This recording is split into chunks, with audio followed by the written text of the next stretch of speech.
So, whatever happened to that classic 1951 sci-fi horror masterpiece, The Thing from Another World? Let's find out. Movies, Music and monsters.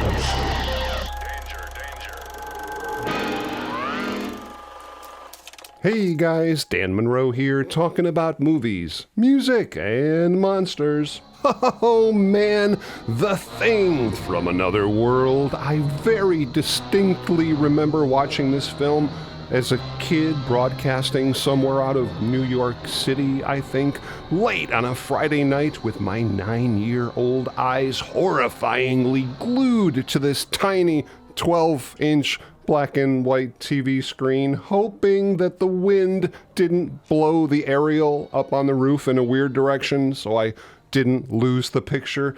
Keep looking. Watch the skies. Now, for those of you who have never seen The Thing from Another World, it's essentially the story about a group of scientists who discover a crashed flying saucer and a humanoid body frozen in the Arctic ice, which eventually gets thawed out, and you can only begin to imagine the horrific carnage and terror emulating from this thing from another world. No two ways about it, this film was and still is just creepy. I mean, any story that revolves around a group of people trapped in one area, unable to get out for one reason or another, being stalked by a thing, yeah, that's generally enough to provide a significant amount of nightmares to any 9-year-old for years to come. So, grab your favorite 1950s flying saucer with a bucket of stale popcorn and let's dive in. Who goes there? Wait, what? Who goes there? I don't know. Who? My sensors indicate that this film was based on the 1938 novella called Who Goes There? Okay, and you know what? You are absolutely right. I generally am when it comes to this kind of stuff. Pardon me, sir.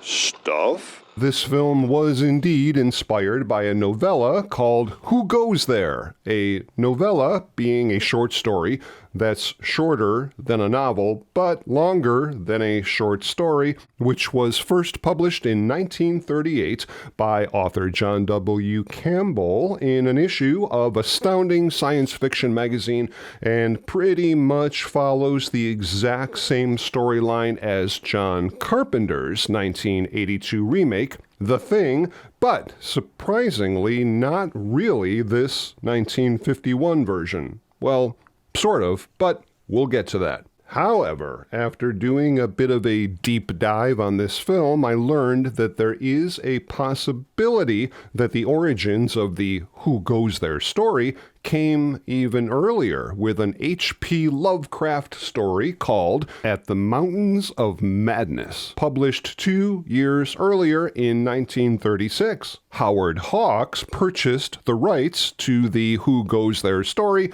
in 1950 for about $1,200 and set out to bring this magnificent yet somewhat unusual story to the silver screen in 1951, this being his only venture into anything science fiction, either as a writer, director, or producer. The screenplay for the film was loosely adapted by Charles Lederer and also some rewrites by Howard Hawks himself, and featured a more inhuman-looking creature with blue skin and 3 red eyes and some weird sucker mouth with long, straggly hair. Sounds more like something from a Star Trek episode, to be honest. But these guys, I believe primarily for reasons of budget restrictions, changed the fundamental nature of the alien to more of a humanoid life form with the cellular structure of a vegetable, even though it did still need to feed on blood to survive. So basically, you could shoot it and nothing would happen, but if you burned it, it would die. Yeah, I know, weird, right?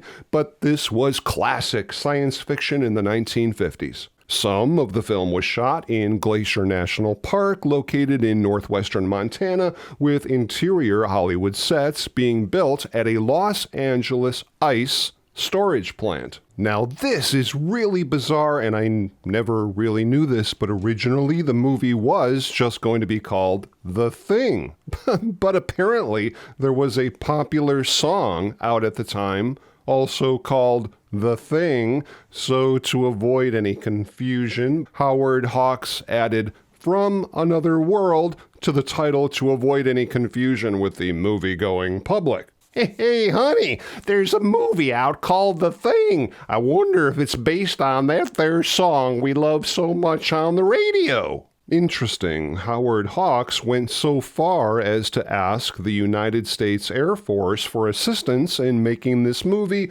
but they basically told him to get lost because the top brass in the military felt that this kind of cooperation would compromise the U.S. government's official stance that UFOs didn't exist.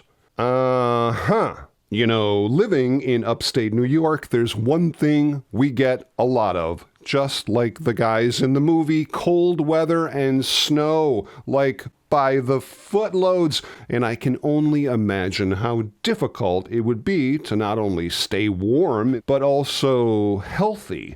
But I'll bet I know how they did it. I think somewhere in that big scientific compound, they had a pretty good supply of AG1. AG1 is a foundational nutritional supplement that I've heard a lot about. AG1 reached out to me about 4 months ago and sent me some samples of their product, and I honestly have to tell you that this stuff is really quite amazing. I drink AG1 in the mornings, and it's literally become a morning daily ritual, and I know it sounds funny, but you can feel the effects almost immediately. There's literally a burst or rush of energy that I get after I drink it, and the effects of that surprisingly last pretty much all day. I also do feel as if I've been sleeping better. My mental clarity and focus has definitely improved. I don't know, I guess I would just have to say that I feel better. Every single serving of AG1 includes over 75 ingredients containing vitamins, minerals, pre- and probiotics, antioxidants. Literally gives me everything I need all at once, all in one shot. You literally just mix one scoop in some cold water, shake it up, drink it down, and bingo, you're done. If you would like to try AG1 yourself, simply use the link in the description or scan this QR code to subscribe and save $20 off your first subscription of AG1. Every single new customer using my link gets $76 of free extra with the AG1 welcome kit. So, AG1, give it a shot. You might just feel better. Okay, back to The Thing from Another World. The cast of this film was awesome, and one thing I really liked and appreciated about the way the dialogue was written and delivered was the way it was just so natural. Most of the time, you had actors talking over top of the other actors, and this was definitely a signature aspect of a Howard Hawks film. Hemingway calls his dialogue oblique, and I call mine three cushion. It means we go around the corner to say something and make you gather what is meant by inference rather than coming out in a corny way and saying it. Legendary actor James Arness, who was most notably famous as Marshal Matt Dillon in Gunsmoke, was hired to play the alien creature, The Thing, probably because he was really tall, like I think 6'7", if I'm not mistaken, and was apparently so embarrassed by his performance in the film that he outright refused to even go to the Hollywood premiere, claiming the costume made him look like a giant carrot.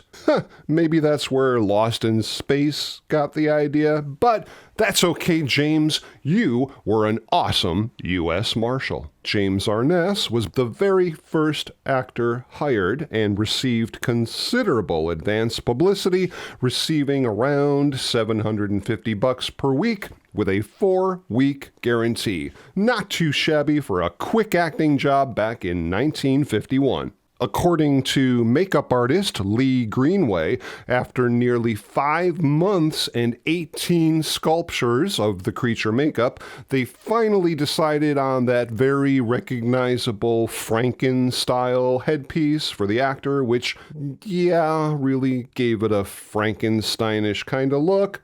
When actually filming The Thing itself, they did shoot a lot of close-ups of the creature, but almost all of those close-up shots were removed in post-production. But again, like the shark in Jaws to me, less is more, and this gave the creature a much more weird and mysterious presence on the screen. The Thing creature is actually only on screen for about 3 minutes and doesn't even appear in the film until about an hour and 10 minutes in. The scenes where he fights the dogs, the fire scenes, and the electrocution scene were all done by Hollywood stand-ins and stunt people like Teddy Manganese and a considerably shorter Billy Curtis, who played the alien in the final stage of the electrocution scene. During the several days they spent filming the unforgettable scene where the Thing bursts into the dormitory and is doused with buckets of kerosene, this sequence was filmed on RKO's Stage 7 with, get this, 8 stuntmen, 4 cameramen, 5 electricians, 2 grips, 2 prop men, a cable man, 6 special effects men, a painter, 2 firemen, and a doctor. I mean, holy special effects team, Batman. All those people coming together for one glorious practical special effects shot that today, sadly, would more than likely just be CGI, but that's what makes these movies not only great, but continue to stand out and be remembered over 70 years later. Super cool. The fire scene was one of the very first full-body fire stunts ever filmed in Hollywood history. The super creepy sound effect of The Thing was actually the sound of cats crying, slowed down and distorted. It's kind of funny, that famous shot where the crew forms a ring around the frozen flying saucer embedded in the ice was actually filmed at the RKO Ranch in the San Fernando Valley, where the weather that day was over 100 degrees. The opening credits of this film were so freaking cool, with the title literally being burned into the screen with that awesome practical special effect, something, again, that John Carpenter reused in the 1982 remake. And it's also worth noting that the opening credits for this film didn't mention any members of the cast, which was very different than most all the other films made during this period. As far as who actually directed this film, well, Christian Nyby was credited as directing the film, yes, but only paid about $5,000 out of RKO's $50,000 director's fee. The rest went to Howard Hawks. Some of the actors claim that Hawks was directing them, was rehearsing them for the sequences. It certainly appears that way. The musical score for this film by Dmitri Tiomkin was just awesome, and if you listen really closely, you might hear that classic 1950s sci-fi instrument, the theremin, used so heavily in The Day the Earth Stood Still. The Thing from Another World was released in April 1951 with a final budget of over $1.2 million, and by the end of that year brought in nearly $2 million, making it the 46th biggest moneymaker of that year, beating out all other sci-fi films released that year, including The Day the Earth Stood Still and When Worlds Collide. This is really interesting. When the film was initially released in 1951, all the scenes with the alien were intentionally printed down or darkened so that the audience never really saw the creature very clearly. However, when the reissue copies of the film were produced, whoever was in charge of the reissue just completely forgot about or ignored all those finalizing notes for the film, and audiences on the reissue could now clearly see James Arness, something they were never really supposed to see at all. Okay, but what about all the super cool sets, costumes, and props from the film? Well, unfortunately, 99.999% of everything that had to do with this film is sadly long gone except two incredibly cool pieces. The first being a special effect hand used in the production of the film. Now, this is not one of the hands that James Arness wore on screen, but it was used in the film during a sequence where the hand was cut off the creature lying on a table, being puppeteered by a woman who was literally crouched down under the table. I would think she was definitely getting paid under the table. This incredible hand prop spent years with legendary Hollywood prop collector Bob Burns and is now in the hands of a private collector. Now, the second piece, check this out. One of the original jumpsuits worn by James Arness.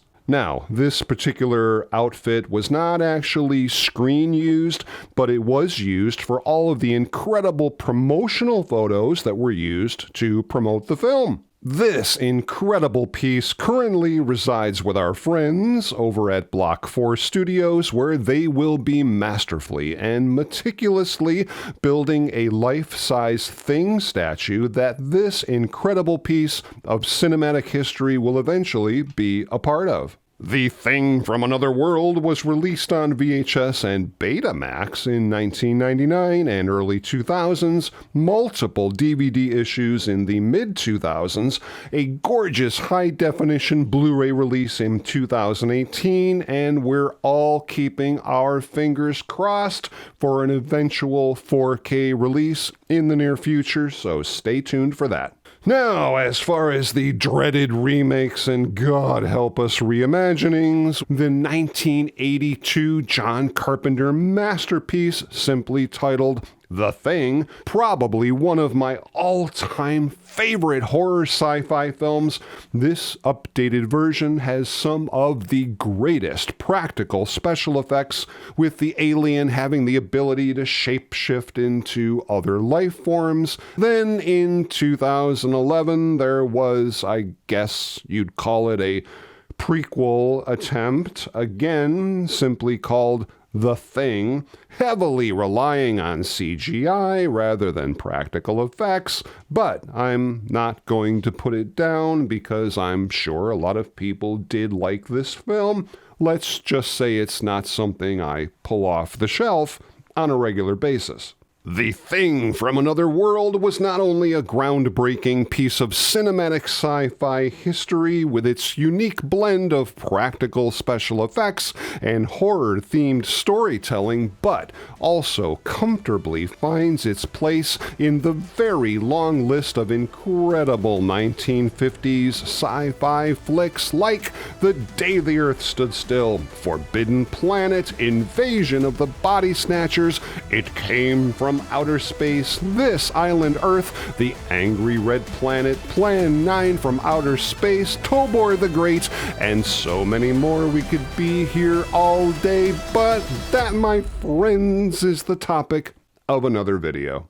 I really hope you guys enjoyed that deep dive into the thing from another world, and if you did, and you like this kind of stuff, please consider subscribing to the channel. I've got a whole bunch of new videos coming up really soon that I know you guys are just gonna dig. And please feel free to stop back anytime as we together continue the conversation on movies, music, and monsters.